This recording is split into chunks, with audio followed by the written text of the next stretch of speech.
Hey, shalom, shalom, Israel. Before I get started, as always, give all praises, honor, and glory to Yahweh, Bahashem Yahushai, Bahashem Waharakakadash. Double honors to the elder apostles of Great Millstone, the men who rule well over Israel, Salakian, who also taught us this truth. Peace, blessings, and salutations to the sincere Hakim, the hopeful elect that are pushing this word throughout the four corners of the earth in peace, love, truth, and in sincerity and in diligence. And to the few sisters that are listening and learning, and to those that support the ministry, Shalom. Yes, the brother Yakana from the GMS Houston camp coming back with another installment of GMS Practicals. I just wanted to do a brief lesson, man. I was watching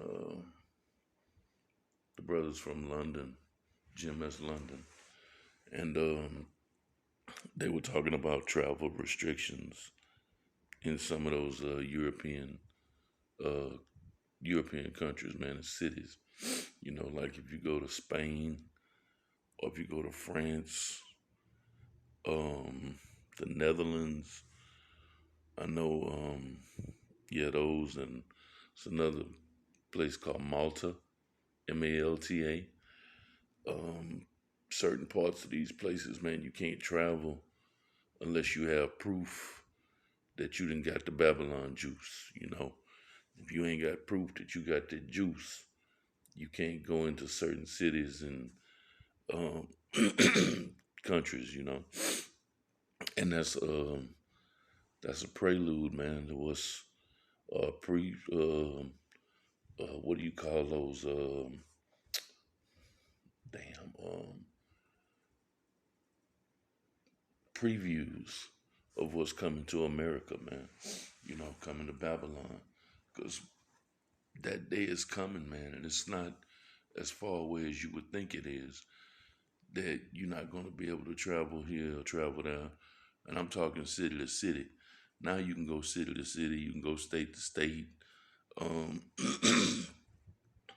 Now it's some venues you can't get into without showing proof of the juice that you got the juice. We got the juice. Nah. Um, yeah, you can't get into certain places. It's um, still taking a cruise, man. I know, like my daughter was talking about going on a cruise with my sister and her husband, and she could get on the ship because she ain't got the juice, but she can't get off the ship when they go to where they going, you know.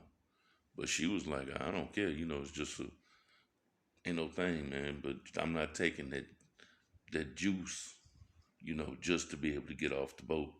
You know, some airlines you can't fly certain places without proof of that juice, man. You know, I haven't had it, got the juice. So, but like I said, that's just a prelude, or these are previews of what's coming here to Babylon, man. Because it ain't far away where you're gonna want to go somewhere, but you know that martial law gonna been kicked in. You ain't gonna be able to go nowhere without papers, man. You know, I think one of the brothers just said you have to have. If you don't have the papers, you have like an app on your phone, like a green light app, but you have to prove that you know, you didn't you didn't took that thing, man, to be able to go places, you know. But I'm gonna bring out a couple of scriptures, man, and pray that it be edifying, you know. And then I'll go ahead and close on that. I'm gonna just start off, man, the second Ezra, chapter 15, and just jump right in. Chapter 15, like in verse 17.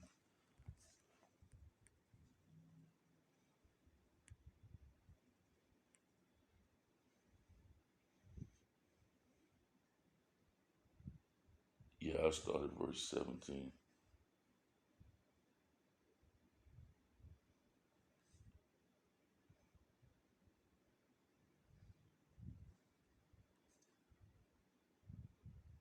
Well, you know what? I'm gonna start at verse 14. Salakia. Second Ezra 15 and 14, it says, woe to the world and them that dwell therein. So destruction, man. Woe to the world and them that dwell therein. For the sword and their destruction draweth nigh. It's not far away, man. The sword is not far away. The destruction is not far away. You know. Um, and one people shall stand up and fight against another, and swords in their hands. So it's going to be all kind of unrest and chaos, man. Verse 16 it says, for there shall be sedition among men, and invading one another. They shall not regard their kings nor princes, and and the course of their actions shall stand in their power. So it's gonna get to a point, man, where um, nobody's gonna follow these lawmakers. Nobody's worrying about the cops coming. 911 ain't answering no calls because they're gonna need help themselves, man. Because it's gonna get bad out here, and it's sooner than you think. It says it's nigh, man. The sword and the destruction draweth nigh. That means that's close. You know, it ain't gonna be much more time, and this is gonna pop off. What's gonna be the catalyst to set it off? I don't know, but it will be something. You can guarantee that, because these scriptures are not gonna lie, man.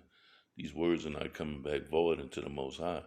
You know, verse 17 it says, "A man shall desire to go into a city, and not there shall not be able." And that's what I was saying earlier, kind of going into what's going on in some of those European nations, man. You got to have proof that you done took that jab, to be able to go there, or have the green light app on your phone or something like that, man, But that's all coming here, man. And it draweth nigh. It's closer than you think. It says, a man shall desire to go into a city and shall not be able. Yeah, it's going to be checkpoints, roadblocks. See, you tell that to the average Joe Blow, man. Joe Six Pack or Joe the Plumber or any of them Joes, hoes, whoever. They're not going to believe that. They're going to look at you like you got 3 heads on your shoulders, man, or 2. They're going to look at you crazy, man. Because people really don't think this is about to go down. Even though you can see the buildup going on everywhere. And people still refuse because they're looking at this world through rose-colored glasses. Because they keep thinking that this place is going to bounce back, it's going to get better. Even with these so-called experts sitting here saying, well, we project by September or October, it's just the bottom's going to fall out. Well, people are hearing this, man, but they're ignoring it. Why? Because the gates been open, man. The doors have been opened back up here in Babylon. And you can go wherever you want to go, pretty much. You don't have to wear no face cover. You just go wherever, man. But all that is being in the eye of the storm. It get rough, and then all of a sudden it get calm when you in the eye, and you think everything is okay. Man, we going back to normal. We bouncing back. But gas prices are still through the roof. Food prices are going up, man. In grocery stores, restaurants, wherever. It's crazy. But not as crazy as it's about to get.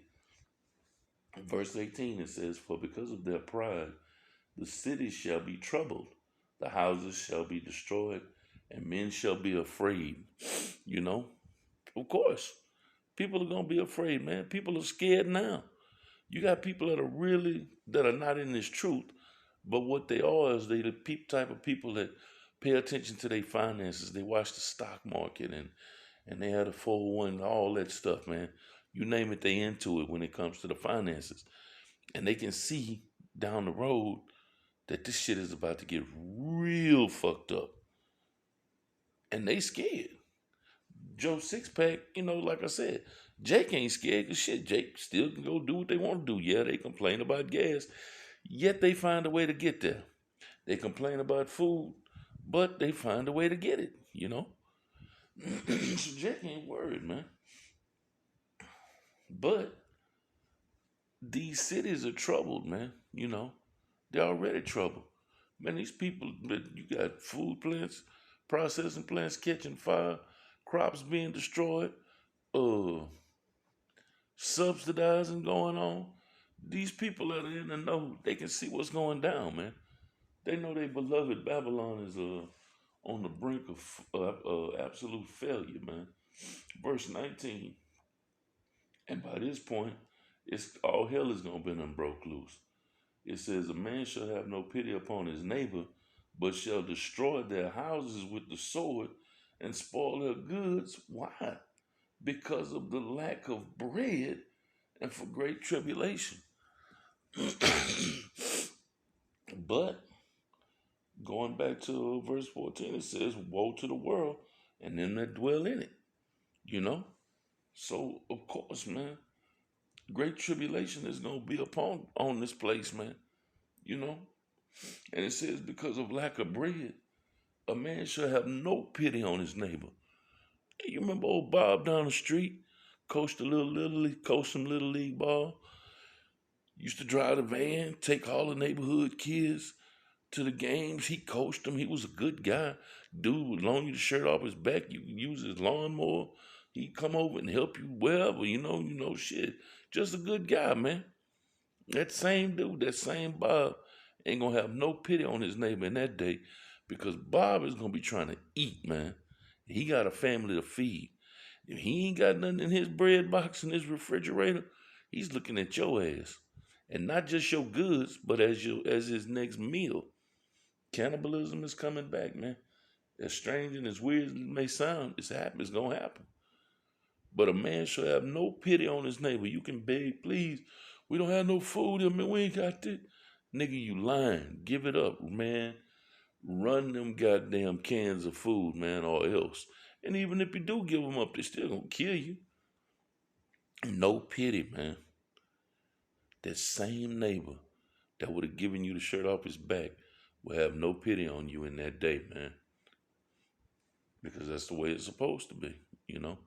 Yeah, so that was pretty much it on that, man. I just wanted to touch on that briefly, man, that, travel restrictions ain't gonna be put in place, man. Traveling is gonna be cut out. You're gonna be confined to your sector, wherever that may be, you know. A man shall have no pity on his neighbor. That don't even need breaking down, man. Shit, no matter how much you beg, they kicking your dough in, man. They're not kicking it in for money and jewelry. They're kicking it in for food. Because of great tribulation and a lack of bread, man. And this is where we're headed, you know. So that was all I had on it. I just wanted to touch on that briefly, man, and pray that it was edifying to the hopeful elect. So with that, I'll say until next time, Abaratazah, Shalom.